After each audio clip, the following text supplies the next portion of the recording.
कभी न बदलने वाला परमेश्वर है। वो आज भी अपने लोगों के बीच अजीब और अचंभित रीति से कार्य करता है। तो आइए अपने हाथों को उठाकर उस परमेश्वर का धन्यवाद करें। हमारा परमेश्वर वो परमेश्वर है जिसने लाल समुद्र को दो भाग कर दिया, जिसने दानियल को शेरों की मार में जाने से बचाया, जिसने दाऊद को कभी भी हारने नहीं दिया। उसने हमें इतना प्यार किया कि उसने अपने इकलौता बेटा प्रभु यीशु मसीह हमारे लिए दे दिया। हमारा विश्वास है कि आप इस दूरी से स्वयं वापस नहीं जाएंगे। जो मसा, जो दर्शन, जो अभिषेक परमेश्वर के दास हमारे आत्मिक पिता के ऊपर है, अगर आप भी पूरे मन से उसका हिस्सा हैं, तो आप भी अपने जीवन को, अपने परिवार के जीवन को और अपने आसपास के जीवनों को बदलता हुआ देखेंगे।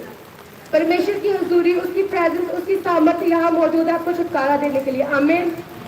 आइए हम मेरे भविष्यवाणी की पुस्तक में से आज के वचन को पढ़ते हैं। पूरी रात प्रार्थना करने का रहस्य। लुका 6:12-3 में लिखा है, उन दिनों में मैं पहाड़ पर प्रार्थना करने गया और परमेश्वर से प्रार्थना करने में सारी रात बिताई। जब दिन हुआ तो उसने अपने चेलों को बुलाकर उनमें से 12 चुन लिए और उनको प्रेरित कहा। मेरे प्रियो, बाइबल कहती है कि यीशु मसीह ने अपने चेलों को चुनने से पहले सारी रात प्रार्थना की, क्योंकि यीशु मसीह नहीं चाहते थे कि कलीसिया को कोई गलत अगुवा मिले। यीशु मसीह जानते थे कि उनका धरती पर जीने का समय सीमित है, कि मुझे क्रूस पर चढ़ना है और मरना है, फिर तीसरे दिन मुर्दों में से जी उठकर फिर से 40 दिन तक प्रचार करना है और 41वें दिन स्वर्ग उठा लिए जाना है, फिर अंत के समय में अपनी कलीसिया को लेने आना है। अर्थात उन्हें ये पता था कि उनके स्वर्ग उठाए जाने के बाद उनके चेले परमेश्वर के काम करेंगे। मेरे प्रियो, बाइबल में अगर आप ध्यान से देखें तो परमेश्वर ने कुछ महीनों ही लोगों के साथ उनको चंगा करते हुए और उपदेश देते हुए बिताए, बल्कि वे 3.5 साल तक अपने चेलों को सिखाते रहे, क्योंकि वे ये जानते थे कि अब मेरा सुसमाचार आगे चेले ही ले जाएंगे। इसलिए यीशु मसीह ने अपने निर्णय को सही करने के लिए सारी रात प्रार्थना की।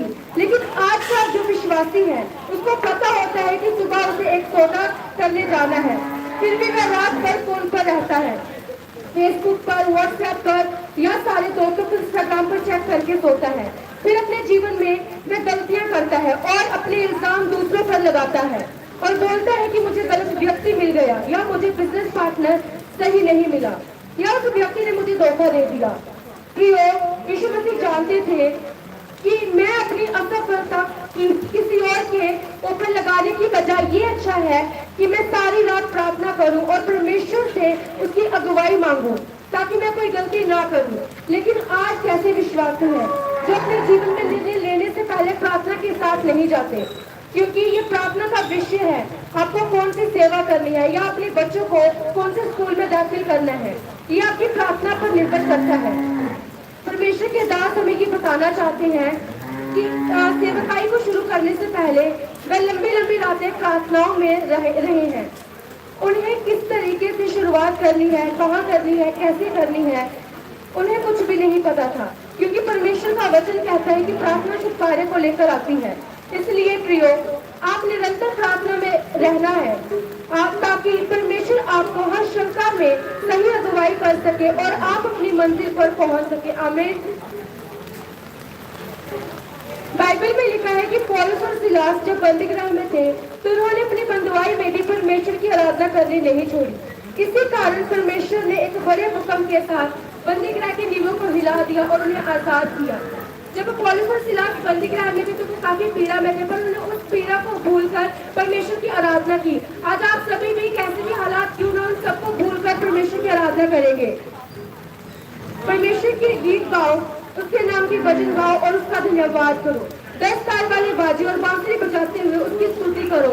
तो आइए हम सब भी अपने हाथों को उठाकर दिल से नाचते हुए उस महान परमेश्वर की आराधना में चलते हैं।